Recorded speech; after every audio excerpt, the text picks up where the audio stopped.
Assalamualaikum warahmatullahi wabarakatuh. Saya Fitra Mutmainah dengan NIM 001. Saya Nahal Untung Dinata dengan NIM 019. Saya Amanda Listia Kinasi dengan NIM 0030. Nah teman-teman, kami dari kelompok 10. Teman-teman, gimana kabarnya hari ini? Semoga semuanya sehat dan semangat ya. Hari ini saya, Nahal, dan Tia akan mengajak kalian untuk belajar. Nah, belajar hari ini kita akan belajar telah isi dan telah bahasa. Nah, dari namanya udah keren ya. Tapi kalian udah tahu belum sih apa itu telah isi dan telah bahasa? Yuk kita belajar bareng, simak videonya sampai habis ya. Nah teman-teman, jadi waktu kita membaca sebuah teks, baik itu cerita, puisi, ataupun artikel, kita nggak cuma baca, tapi kita harus pahami juga apa isi dari teks tersebut. Nah itulah yang disebut telah isi. Dengan telah isi, kita bisa tahu apa yang dimaksud dari cerita itu, siapa tokohnya, di mana kejadiannya, dan apa pesan yang ingin disampaikan oleh penulis tersebut. Contohnya nih, kalau kita baca cerita Kancil dan Buaya, kita tahu kalau isi cerita itu tentang kecerdikan Kancil saat menipu buaya agar bisa menyeberangi sungai. Nah, itulah telah isi. Kita pahami makna dan isi ceritanya dengan cermat.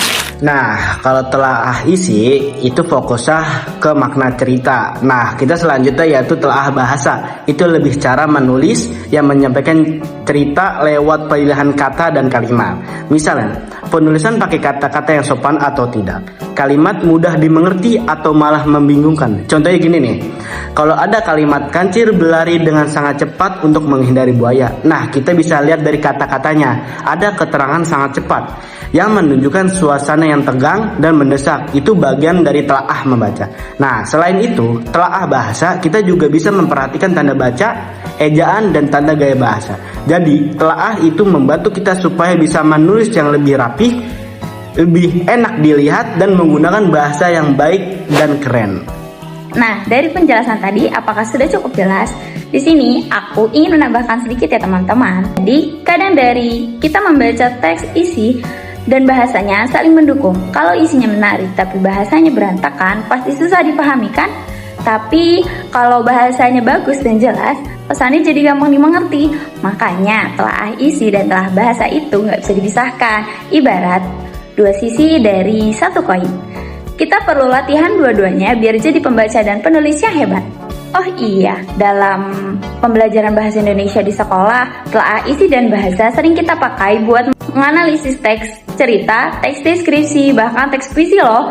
Misalnya, kita baca puisi, kita bisa telah isinya, tentang apa puisinya, dan kita juga telah bahasanya, bagaimana penulis memakai kata-kata indah untuk menyampaikan perasaan. Jadi teman-teman, lewat telah isi kita belajar memahami makna. Dengan lewat telah bahasa kita belajar menyampaikan makna itu dengan baik. Kalau dua-duanya kita kuasai, pasti kemampuan membaca dan menulis kita makin hebat. Sekarang aku mau kasih tips nih buat kalian semua. Pertama, biasakan membaca dengan teliti.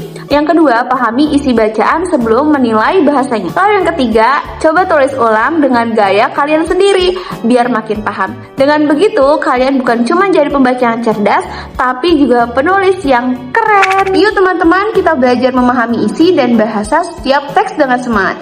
Karena belajar bahasa Indonesia itu menyenangkan. Terima kasih teman-teman karena sudah menyimak video kami. Kurang lebihnya mohon maaf. Wassalamualaikum warahmatullahi wabarakatuh. Dadah.